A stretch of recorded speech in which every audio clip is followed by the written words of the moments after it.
everyone.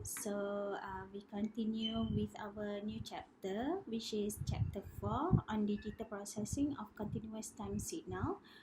Before I start, can you please refer to your own slide on chapter 4? As mentioned earlier, in chapter 4, it is not an easy chapter, so you need to really understand the fundamental things of chapter 4. Okay, so basically before I proceed with chapter 4, can we do some recap on chapter 4? Okay, are you still remember on this diagram? Okay, so basically in this diagram you can see in chapter 2 you learn on basically on the time domain, and then we proceed with chapter 3 is on frequency domain. Okay, so basically in chapter 4 you will learn on the combination of continuous time and discrete time signal. So basically if you look here again, okay, we have time domain signal, and then the CTFT of the frequency domain of continuous time signal is xj omega, while for time domain, okay, we have xn, and the DTFT of xn is x exponent j omega. So basically, I need your help to refer back to these notes. Okay, so please refer to your notes. I'm sure if you look at this video, the words is quite reflected. Okay, maybe because of the mirror thingings. Okay, so okay, please look back at this note. This note is very important, as I said in the class earlier. Okay, so okay, let's continue with chapter 4. Okay, so basically in chapter 4, what you will learn is on the concept of continuous time signal conversion to discrete time and digital signal or sequences, for example, sampling theorem.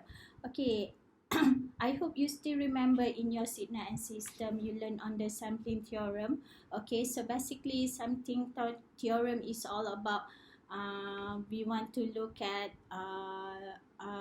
which frequency is bigger compared to the message frequency. So basically we are going to look at it again. Okay, and then based on the sampling theorem, you will see a terms aliasing. So basically aliasing arise from violating the sampling theorem. So basically aliasing is all about the overlapping between two signals, so we want to see on that. Okay, and then when we look at the sampling theorem, of course you will see on the Nyquist rate. So basically under Nyquist rate, I think in your control and system class you have seen this one so much. Okay, so basically on Nyquist rate you will learn on the oversampling, undersampling, critical sampling. If you still remember in control system, you learn on critical damp, oversampling, overdamp, something like that. Okay, I cannot remember on that. Okay, maybe you can refer to your control system notes as well.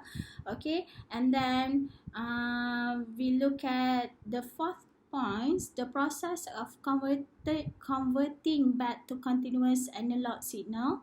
Okay, so basically, okay, converting back to continuous time signal. Okay, this one I'm going to repeat this example like so many times. Okay, so basically my voice, my speech is all about continuous time signal. So basically based on okay, my speech, so when we want to process my speech, my voice, we need to have digital signal processing. Okay, so basically for us to process that signal, we need that signal, we need to convert it to discrete time. That signal must be in the something like bit value. So we have 0, 1, something. Okay, we don't want to have the smooth signals, because in the smooth signal it consists of the combination of noise and whatsoever. Okay, so we don't want that. We just want the important information. That's why we need the continuous time signal to convert to discrete time signal. Okay, so when for the output, we need to convert it back to continuous time signal. Why? Okay, so basically in digital process, okay, you cannot hear the a very smooth signal. Okay, so you just hear something like okay, so you cannot understand what is That's why you need to convert the digital signal into continuous time signal, so that you will hear a very smooth sound. For example, I say, okay, can you please speak that things? Okay, when we process that signal, it is so you don't understand what it means. So basically, after we convert to continuous time signal, you will listen. Can you please speak that things? Okay, all right. So for us to convert from to can you please speak that things, we need to do some process which is called reconstruction and interpolation. So again, for interpolation, it is actually the repetition technique from digital differential equation. Okay, again, make sure you revise on that topic again. Okay, all right, and then we have sampling of band pass signal.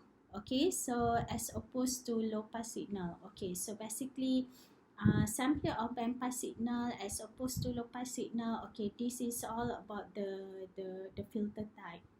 Okay, so basically, if we have band pass, what happened to your output? If we have low pass filter, what happened to your output, and what so on.